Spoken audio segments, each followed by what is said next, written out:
Hello students, today we are going to start chapter 2 of history class 7th. Okay, so the name of the chapter is New Kings and Kingdoms. In this chapter we are going to study about the new kings and their kingdoms, how new dynasties emerged after the 7th century, that we are going to discuss in this video.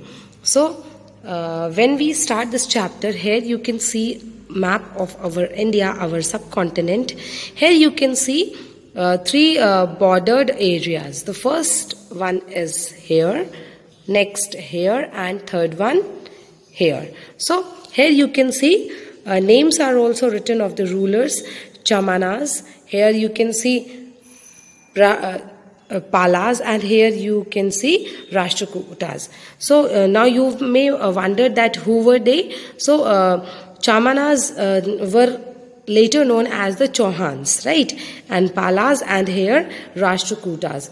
So as you have studied in the class 6th history, that during ancient history period, new small kingdoms were emerging, right? Like Harshvardhana. So after that, after Harshvardhana, these new kingdoms started emerging.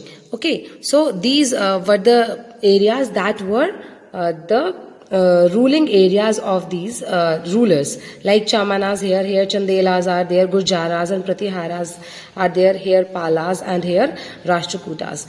Now you can see these red boundaries over here. So what is the meaning of these red boundaries? Red boundaries is the area that was increasing and decreasing after some time. How it was increasing and decreasing? Actually, what happened when a ruler rules over an area of the land, so what happens? Sometimes the ruler wins more area and his areas increase. Okay, and whenever the same ruler loses any war against any other ruler, his area decreases. So these are not the fixed boundaries. When we talk about our India, we have got a fixed boundary of our country right now. But these areas were not fixed. They were contracting and they were increasing also, right? So these were the areas. Now we are going to study more about these rulers in this chapter. In this video, that how emergence of new dynasties started during that period. So kings had a vast areas with them. Okay, they were the rulers of a very big area. So what they did, they have given rights of ruling over a small area to various landlords and warrior chiefs. Landlords, zamindar and warrior chiefs, जो कि युद्ध में they are the leaders, right? Warrior means war, okay, and the chiefs, who were the captains for the war of these kings. So he has given control over a smaller regions to these landlords and warrior chiefs. Okay, for example, if it is a piece of area that is ruled by some king, okay, so what he did, he gave this much area to any other fellow, like landlords and warrior chiefs, this much to anyone else, this much to anyone else, this much to anyone else. So all these people used to rule over these areas on behalf of this king. Understood? So what happened later? These landlords and warrior chiefs, what they did, they were acknowledged as the subordinates to kings known as Samantas. They were known as Samantas and they were the subordinates of the king. Subordinates means, as you can see in any office, or you can see in school also, that one principal is there. So you can consider this king as a principal and the subordinates are the teachers. Means only this king doesn't control the whole school. The principal doesn't control the whole school.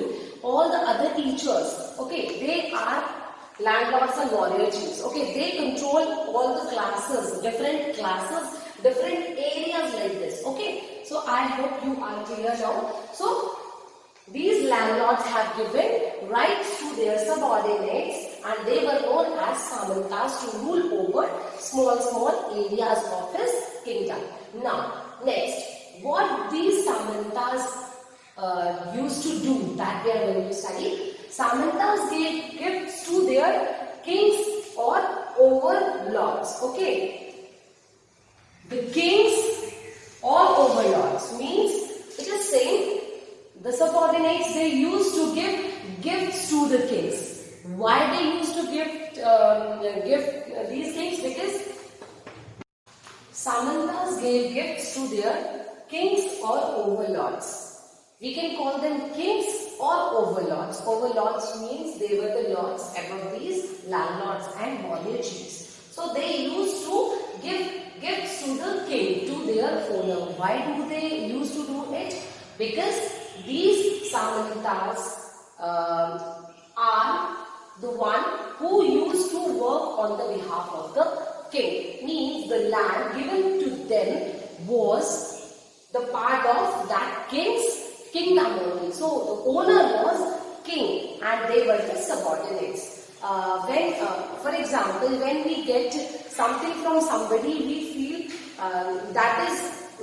when we get something from somebody who gives us something to look after. So what we feel that yes, he has given me right to do, so right to do everything with that particular work or thing. So what we think that we should give something in return. So it was the work of Samantas that they used to give gifts to the king in return of the land that they have received. Okay, so the next thing is they provided military support to the king also.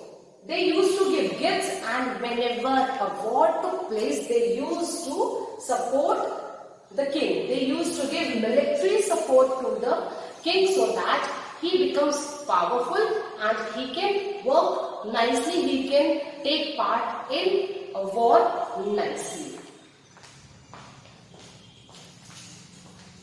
Okay, so when king made landlords and warrior chiefs owner of different parts of land, so what happened later? Situations changed after the Samantas gained power and wealth.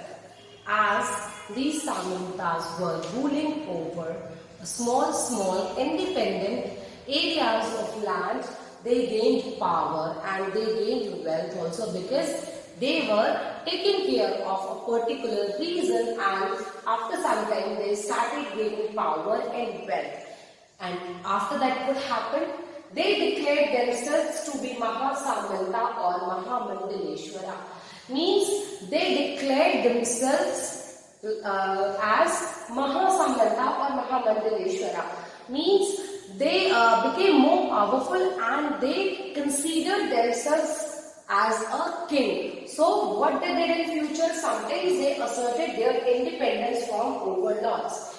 Means they stopped working under the king when they gained power and they declared themselves as a king. Means they stopped working under kings when they gained power and wealth. Okay, so that's all for today. We are going to study more about these kings and kingdoms in the next video. Thank you.